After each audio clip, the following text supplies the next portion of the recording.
In this video, I'm going to explain you how to fix iPhone apps not downloading. So the first step is to go to the apps homepage and then scroll down until you see the size. So make sure to keep in mind this number. Now after we do that, we just have to go to our phone settings, then scroll down to general and then simply go to iPhone storage.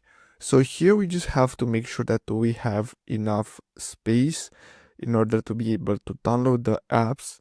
Also, what you can do, you can sign out and sign in back to your iCloud account.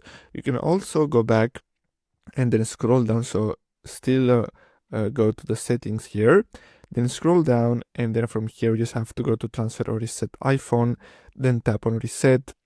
And then from here, we just have to reset location and privacy, and this should fix the error. So basically that's all for today's video. Thanks for watching.